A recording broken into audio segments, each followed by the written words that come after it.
വീട്ടിൽ ഇക്കാട് അമ്മായും മാമിയും വന്നിട്ടുണ്ടായിരുന്നു. നമ്മളെ കാണാൻ വേണ്ടി വന്നതാണ്. അമ്മായും മാമിയൊക്കെ പന്തളത്താണ്. അപ്പോൾ അവർ വന്നുകൊണ്ട് തന്നെ നമ്മളൊരു മാങ്ങാ ജ്യൂസൊക്കെ ഇട്ട് കുടിച്ചിട്ടാണ് അവർ കൊണ്ടുവന്ന സാധനങ്ങളൊക്കെ ഒന്ന് നോക്കുക കേട്ടോ. അപ്പോൾ ആദ്യം നല്ല സൂപ്പർ ചക്കപ്പഴമായിരുന്നു. അത് വീട്ടിൽ തന്നെ ഉണ്ടായതാണ്. ചക്കവറ്റിൽ അമ്മ ഉണ്ടാക്കിയതാണ്. തേങ്ങ നമ്മുടെ പറമ്പിലെയാണ്. പിന്നെ മാഗി, പിന്നെ ഇത് കണ്ടു നന്നായിട്ട് വൃത്തിയാക്കി അയിലയും മത്തിയും പിന്നെ പരിഞ്ഞിലും നല്ല ക്ലീൻ ചെയ്ത് തന്നെ കൊണ്ടു തന്നിട്ടുണ്ട്.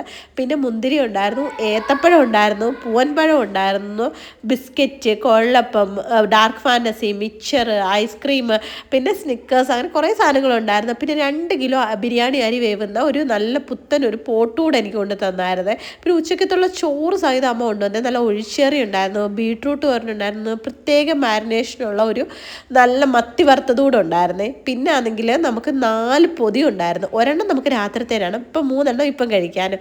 അങ്ങനെ അതിനകത്താണെങ്കിലും സ്പെഷ്യലായിട്ട് മുട്ട, ചമ്മന്തി, അച്ചാർ ഇതിൻ്റെ കൂട്ടത്തിൽ തന്നെ ഉണ്ടായിരുന്നു. പിന്നെ ഈ കറികളും എക്സ്ട്രാ അമ്മ വെച്ചിട്ടുണ്ടായിരുന്നു. പിന്നെ ഇതെല്ലാം കഴിച്ചിട്ട് ഞാനും മക്കളും അമ്മ കൊണ്ടുവന്ന സാധനങ്ങളൊക്കെ കുറച്ചുകൊണ്ട് കുറച്ച് നേരമൊക്കെ കിടന്നേ. പിന്നെ ആണെങ്കിൽ അമ്മായെ ഉബൈദിനെ ഏൽപ്പിച്ചിട്ട് ഹൈസിയുമായിട്ട് ഞാൻ തലമുടി വെട്ടാൻ പോയി. ഞങ്ങളിങ്ങനെ കാവടി തുള്ളിയൊക്കെ പോയെങ്കിലും ബാർബർ ഷോപ്പ് അവധിയായിരുന്നുകൊണ്ട് കാര്യങ്ങളൊന്നും നടന്നില്ല. അങ്ങനെ ഞാൻ നിങ്ങൾ എന്തോ ഇത് കുറച്ച് പാലും വൈകിട്ടത്തുള്ള സാധനമൊക്കെ വാങ്ങിച്ചുകൊണ്ട് വീട്ടിലോട്ട് പോകുന്നു. അപ്പോൾ അത്രയേ ഉള്ളൂ. പിന്നെ കാണാം.